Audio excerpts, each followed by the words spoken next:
और इस वक्त की बड़ी खबर पंचकुला से, ये ब्रेकिंग न्यूज आपको दिखा रहे हैं टीवी स्क्रीन पर। पंचकुला से नवनियुक्त जिला अध्यक्षों की बैठक हुई है।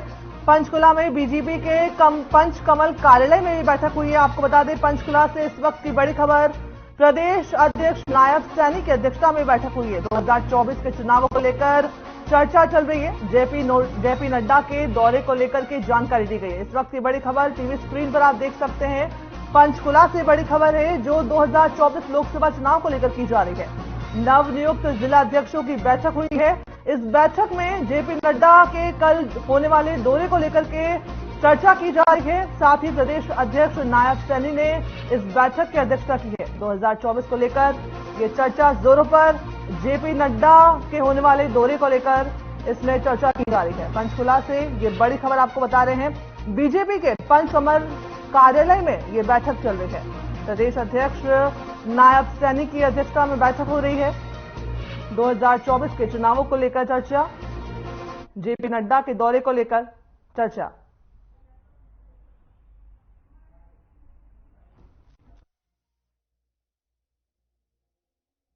जिलाध्यक्ष बुलाए हैं, आज उनसे परिचयात्मक बैठक है। आगामी कार्यक्रमों की योजना है और उस योजना को लेकर के आज सभी जिलाध्यक्षों से बात करने वाले हैं, क्योंकि नई टीम, नई ऊर्जा, नए जोश के साथ मैदान के अंदर 2024 हमारे सामने है। और 2024 में जो नरेंद्र मोदी जी के कार्य हैं, मनोहर लाल जी के कार्य हैं, उन सब बातों को लेकर के जनता के बीच में जो विकसित भारत संकल्प यात्रा चल रही है, उसको लेकर के चर्चा है कि जो सोच आदरणीय प्रधानमंत्री जी की, आदरणीय मनोहर लाल जी की सरकार की योजना से कोई भी पात्र व्यक्ति छूटना नहीं चाहिए, उसको सरकार की योजना के साथ जोड़ना, यह हमारी सरकार का ध्येय है। यह हमारी सरकार गरीब के हित में काम कर रही है। मैं देख रहा हूँ कि हमारे जिलाध्यक्ष बुलाए हैं, आज उनसे परिचयात्मक बैठक है। आगामी कार्यक्रमों की योजना है और उस योजना को लेकर के आज सभी जिलाध्यक्षों से बात करने वाले हैं, क्योंकि नई टीम, नई ऊर्जा, नए जोश के साथ मैदान के अंदर 2024 हमारे सामने है। और 2024 में जो नरेंद्र मोदी जी की कार्य हैं, मनोहर लाल जी के कार्य हैं, उन सब बातों को लेकर के जनता के बीच में जो विकसित भारत संकल्प यात्रा चल रही है, उसको लेकर के चर्चा है कि जो सोच आदरणीय प्रधानमंत्री जी की, आदरणीय मनोहर लाल जी की सरकार की योजना से कोई भी पात्र व्यक्ति छूटना नहीं चाहिए, उसको सरकार की योजना के साथ जोड़ना, यह हमारी सरकार का ध्येय है। यह हमारी सरकार गरीब के हित में काम कर रही है। मैं देख रहा हूं कि नरेंद्र मोदी की सरकार, मनोहर लाल जी की सरकार आज दूर से दूर बैठे हुए गरीब व्यक्ति की चिंता करते हुए उसको समाज की मुख्यधारा में जोड़ने का काम, सरकार की योजना के साथ जोड़ने का काम कर रही है। इन्हीं सब बातों को लेकर के आज जिलाध्यक्षों से यहाँ बुलाया है, उनसे चर्चा करेंगे और आगामी जो कार्यक्रम है हमारे 2024 को ध्यान में रखते हुए मजबूती से जनता के बीच में जिस प्रकार से गांव-गांव हमारी यात्रा घूम रही है, 10 की 10 लोकसभा की सीटें, हरियाणा में डबल इंजन की सरकार, उसके लिए ये 2024 महत्वपूर्ण है। कल के क्या कार्यक्रम? कल आदरणीय नड्डा जी आ रहे हैं और कल रोड शो है, आप सब आमंत्रित हैं। उसके अंदर 2024 का आगाज है और 3 राज्यों के अंदर जो ऐतिहासिक जीत है, उस ऐतिहासिक जीत के बाद पहली बार हरियाणा में आदरणीय नड्डा जी पहुंच रहे हैं और भव्य स्वागत हमारे कार्यकर्ता पंचकुला के यहाँ पर उनका करेंगे। जबरदस्त रोड शो करेंगे और उस रोड शो के अंदर आने वाला जो रोड मैप है 2024 का, वो भी आदरणीय नड्डा जी उसके ऊपर भी बातचीत करने वाले हैं। और आदरणीय मुख्यमंत्री जी, आदरणीय नड्डा जी कार्यकर्ताओं से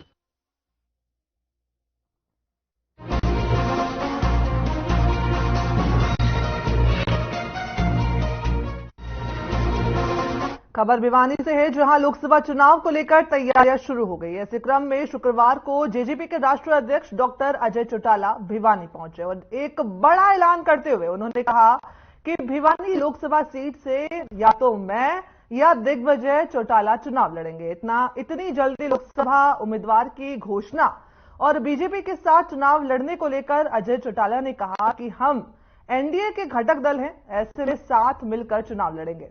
इसे कितनी सीटें मिलेंगी ये चुनाव के समय तय करेंगे। वहीं केजरीवाल की ईडी द्वारा गिरफ्तारी की आशंका पर कहा कि जो जैसे कर्म करेगा वैसा ही भुगतान होगा।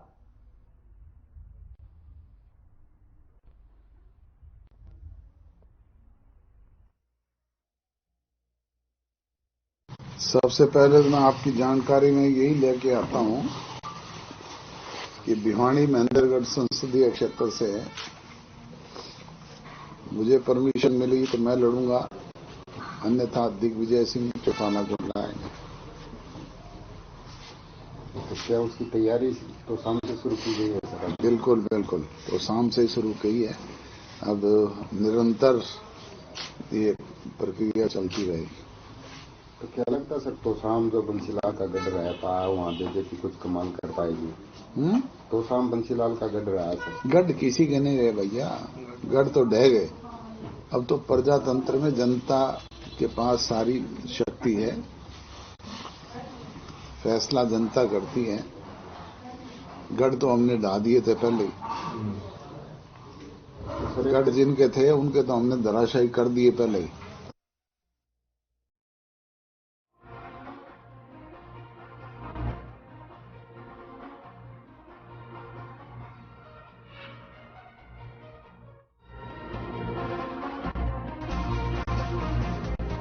और इस वक्त की बड़ी खबर चंडीगढ़ से आ रही है, जहां कांग्रेस राष्ट्रीय प्रवक्ता अजय उपाध्याय का एक बड़ा बयान निकल करके सामने आ रहा है। कांग्रेस राष्ट्रीय प्रवक्ता अजय उपाध्याय ने प्रेस कॉन्फ्रेंस करके हरियाणा में बेरोजगारी को लेकर सरकार पर निशाना साधा है। इस वक्त की बड़ी खबर चंडीगढ़ से, जहां कांग्रेस के राष्ट्रीय प्रवक्ता अजय उपाध्याय ने बेरोजगारी को लेकर सरकार पर निशाना साधा है। हरियाणा में युवा रोजगार के लिए भटक रहा है दर दर, ये पेपर लीक की सरकार हो गई है। हरियाणा में कांग्रेस के राष्ट्रीय प्रवक्ता अजय उपाध्याय का बड़ा बयान सामने आ रहा है। हरियाणा सरकार पर आरोप लगाते हुए पेपर लीक की सरकार बताया है। बीजेपी के राज्य में शिक्षकों पर लाठीचार्ज करना बताया।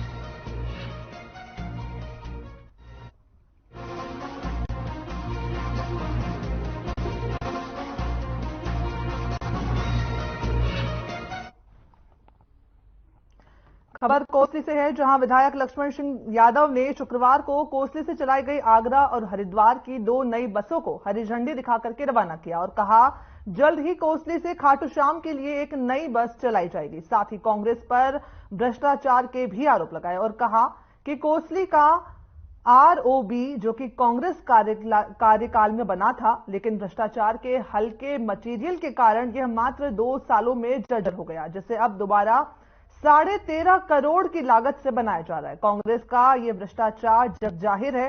उन्होंने 22 जनवरी को अयोध्या में होने वाले रामलला मंदिर उद्घाटन के संदर्भ में बात करते हुए कहा कि समाज को भगवान राम के आदर्शों पर चलने की जरूरत है, ताकि देश दुनिया में फिर से राम राज्य की स्थापना हो सके।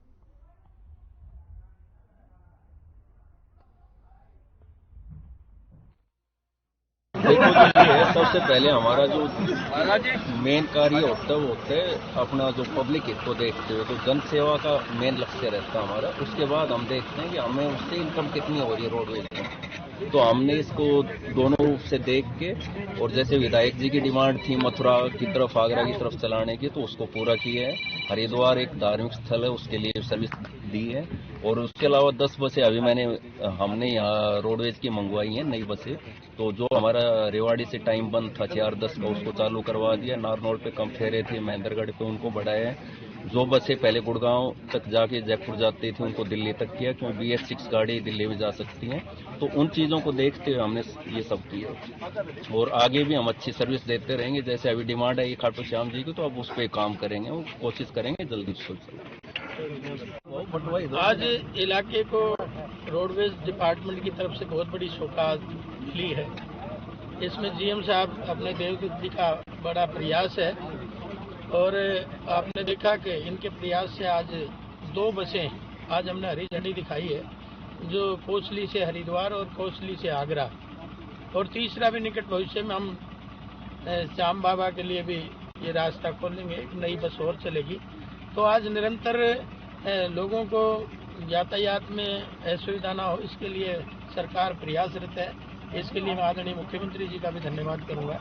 और साथ ही आपने देखा कि पिछले दिनों जो हरियाणा एक्सप्रेस बंद थी और बहुत सारी गाड़ियां बंद थी, लेकिन अब 25-30 साल बाद हरियाणा एक्सप्रेस चलाने का काम भी हमारी सरकार।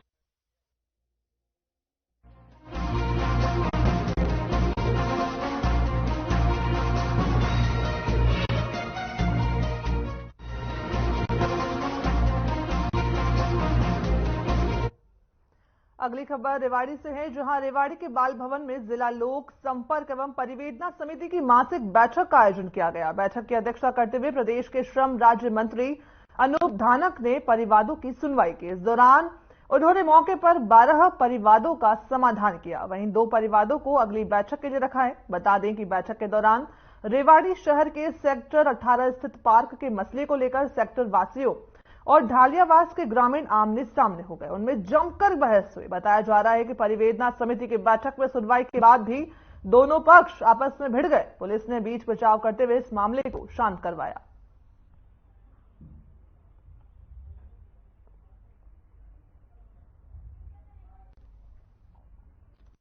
आज टोटल 14 परिवाद लगे हुए थे। 14 में से हमने 12 डिस्पोज ऑफ किए हैं और 2 हमने पेंडिंग रखे हैं। 2 में हमने अधिकारियों की ड्यूटी लगाई है कि उसका भी जल्दी समाधान करके इनको भी डिस्पोज ऑफ करवाने का काम करें। यहाँ कोई पार्क के अंदर कोई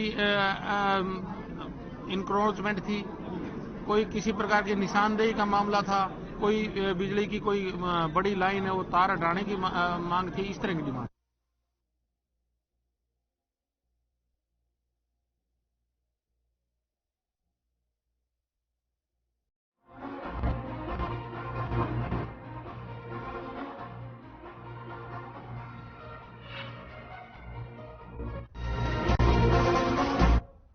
हरियाणा के यमुनानगर में 2 दिन पहले बीजेपी को अलविदा कहने वाले जगाधरी नगर परिषद के पूर्व अध्यक्ष दर्शन लाल खेड़ा अपने सैकड़ों साथियों के साथ बीएसपी में शामिल हो गए। इस अवसर पर बहुजन समाज पार्टी के प्रदेश प्रभारी रणधीर बेनीवाल, प्रदेश अध्यक्ष सहित कई तमाम नेता उपस्थित रहे। वहीं मीडिया से बातचीत के दौरान दर्शन लाल खेड़ा ने कहा कि उन्होंने 20 साल तक कांग्रेस में रहते हुए सेवा की है, फिर बीजेपी में रहकर उनकी सेवा की, लेकिन अब उन्हें लगता है कि बहुजन समाज पार्टी अन्य सभी दलों से बेहतर है। वे समाज सेवा करना चाहते हैं। अगर उन्हें टिकट दे दिया तो वह चुनाव लड़कर समाज की सेवा करेंगे।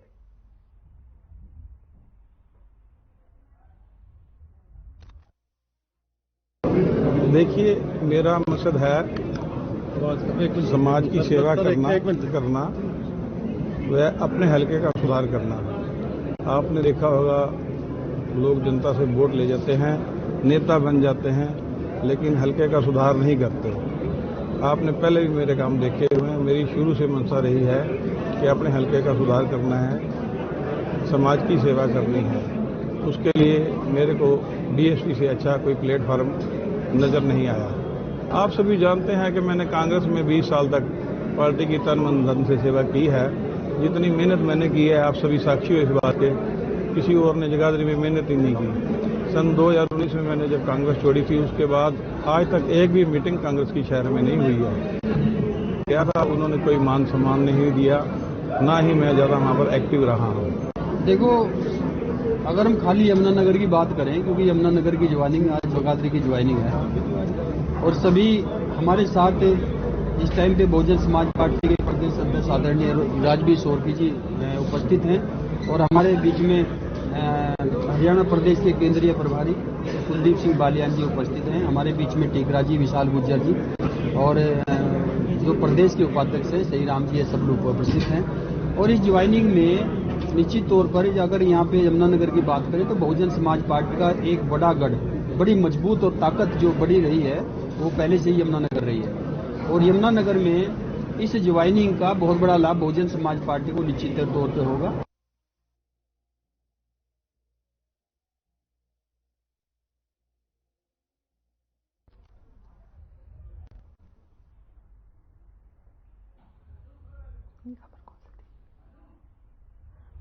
हरियाणा के यमुनानगर में 2 दिन पहले बीजेपी को अलविदा कहने वाले जगाधरी नगर परिषद के पूर्व अध्यक्ष दर्शन लाल खेड़ा अपने सैकड़ों साथियों के साथ बीएसपी में शामिल हुए। उन्होंने कहा, मैंने कांग्रेस के साथ भी काम किया है।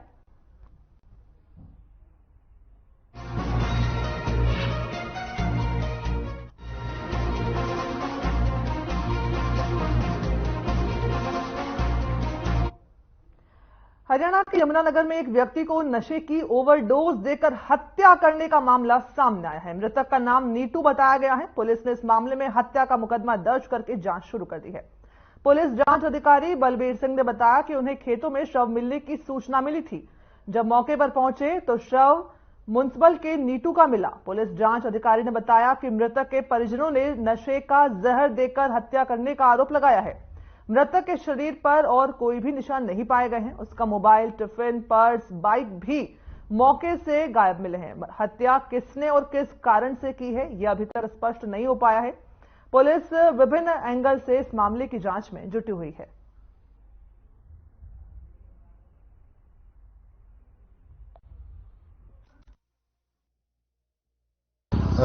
हमारे को सूचना मिली है कि भाई ऐसे ये लड़का आकाश इंस्टीट्यूट में जॉब करता है।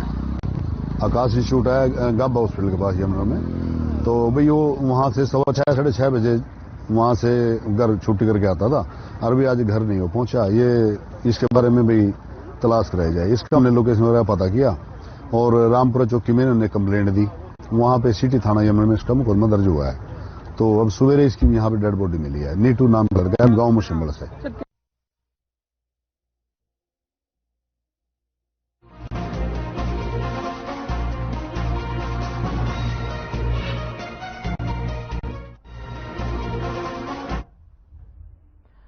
अंबाला कैंट के रहने वाले एक परिवार को घर के बाहर पटाखे चला रहे लोगों को रोकना इतना महंगा पड़ गया कि परिवार के मुखिया की मौत हो गई।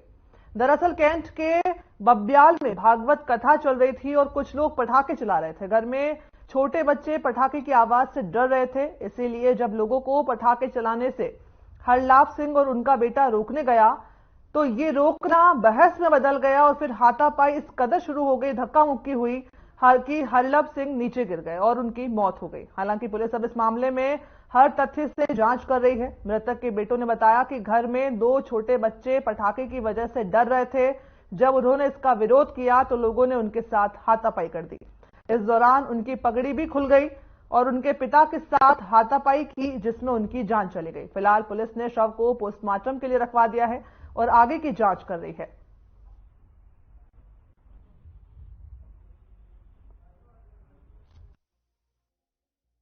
ये वहाँ पे दिलीपगढ़ में जी भागवत कथा चल रही थी, तो उसके सामने इनका घर है।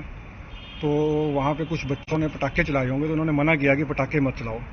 तो मना करने के बावजूद दोबारा फिर बच्चों ने पटाखे चलाए। उसके बाद इनका जो आपस में मतलब फिर हाथापाई हुई है इनके आपस में। तो उसके अंदर ही बुजुर्गों को जो भी हुआ तो उनको वहाँ से लेके यहाँ सिविल हॉस्पिटल पहुंचे। इन्होंने जवाब दे दिया कि इनमें कुछ नहीं है। तो अब कहाँ है? अब यहीं अंदर मोर्चरी में रखा है। भगवत कथा चल रही थी साढ़े घर के सामने 1 ਤੋਂ 7 तक ਤੇ मैं बैंक अपनी ड्यूटी तो आया ਤੇ ਆ ਕੇ मैं ਉਹ ਪਟਾਕੇ ਵਜਾ ਰਹੇ ਸੀ ਬਾਹਰ। ਬੱਚੇ ਸਾਡੇ ਡਰਦੇ ਨੇ। ਮੈਂ ਅੰਦਰ ਗਿਆ ਤੇ ਅੰਦਰ ਛੋਟੀ ਕੁੜੀਆ 2 ਮਹੀਨੇ ਦੀ ਉਹ ਰੋ ਰਹੀ ਸੀ, ਮਤਲਬ ਸਾਹ ਚੜਾ ਰਹੀ ਸੀ ਤੇ ਮੰਮੀ ਨੂੰ ਭੇਜਿਆ ਵੀ ਤੁਸੀਂ ਇਹਨਾਂ ਨੂੰ ਕਹੋ ਵੀ ਇੱਕ ਵਾਰ ਆਵਾਜ਼ ਘੱਟ ਕਰ ਲਓ ਵੀ ਪਟਾਕੇ ਨਾ ਵਜਾਓ, ਵੀ ਉਹਨਾਂ ਦੀ ਆਵਾਜ਼ ਕਰਕੇ ਬੱਚੇ ਰੋ ਰਹੇ ਨੇ। ਤੇ ਉਹਨਾਂ ਨੂੰ ਮਨਾ ਕਰਨ ਤੋਂ ਬਾਵਜੂਦ ਤਾਂ ਮੰਮੀ ਬਸ ਅੰਦਰ ਆਏ ਨੇ ਕਹਿ ਕੇ ਤੇ ਪਿੱਛੋਂ ਫਿਰ ਪਟਾਕੇ ਵਜਾਣੇ ਸ਼ੁਰੂ ਕਰਤੇ ਉਹਨਾਂ ਨੇ। ਤੇ ਉਸ ਤੋਂ ਬਾਅਦ ਮੈਂ ਤੇ ਮੇਰੇ ਫਾਦਰ ਸਾਹਿਬ ਦੋਨੇ ਅਸੀਂ ਉਹਨਾਂ ਨੂੰ ਜਦੋਂ ਕਹਿਣ ਗਏ, ਮੈਂ ਗਿਆ ਫਿਰ ਪਿੱਛੇ ਮੇਰੇ ਫਾਦਰ ਸਾਹਿਬ ਆ ਗਏ ਵੀ ਕਹਿ ਕੇ ਆਨੇ ਵੀ ਨਾ ਪਟਾਕੇ ਵਜਾਓ। ਤੇ ਬਸ ਅਸੀਂ ਗਏ ਹਾਂ ਤੇ ਅੱਗੋਂ ਰਾਮਦਰ ਦਾ ਮੁੰਡਾ ਵੱਡਾ ਨਾਂ ਤੇ ਵਿਕਰਮ ਤੇ ਉਹਨੇ ਆਪਣਾ ਅੱਗੋਂ ਸਾਡੇ ਨਾਲ ਔਖਾ ਹੋਣ ਲੱਗ ਗਿਆ। देखा भी एक सूचना मिली थी कि बुरमंडी में भागवत कथा के दौरान कुछ ऐसी घटना घटी है जिसमें हरलाल सिंह नाम के व्यक्ति की मृत्यु हुई है।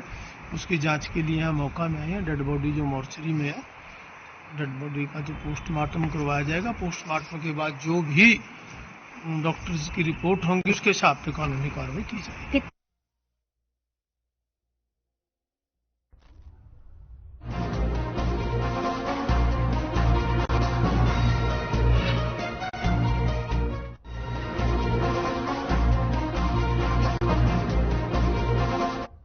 फतेहाबाद में पटवारियों और कानूनगों की हड़ताल के चलते दूसरे दिन भी लोगों को परेशानी झेलनी पड़ी। कामकाज छोड़कर जिले के 66 पटवारी और 21 कानूनगो को भी लघु सचिवालय में सांकेतिक धरने पर बैठे रहे। अपनी मांगों को लेकर धरने पर बैठे पटवारी दूसरे दिन भी लघु सचिवालय के आगे पड़ाव डाले रहे। तीनों दिनों के धरने प्रदर्शन का आज दूसरा दिन था।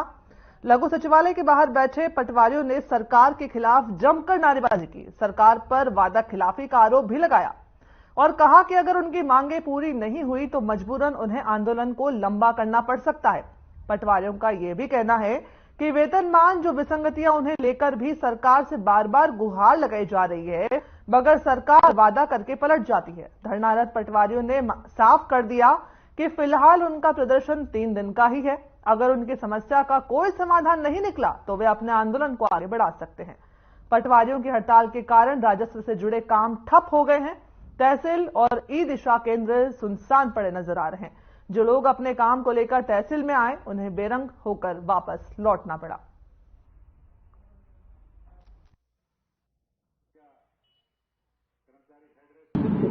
एसआईजी 4 जनवरी 2023 को हरियाणा भवन दिल्ली में माननीय मुख्यमंत्री जी के सानिध्य में हमारी मीटिंग हुई थी, जिसमें हमारी बहुत पुरानी मांग थी पे स्केल को बढ़ाना।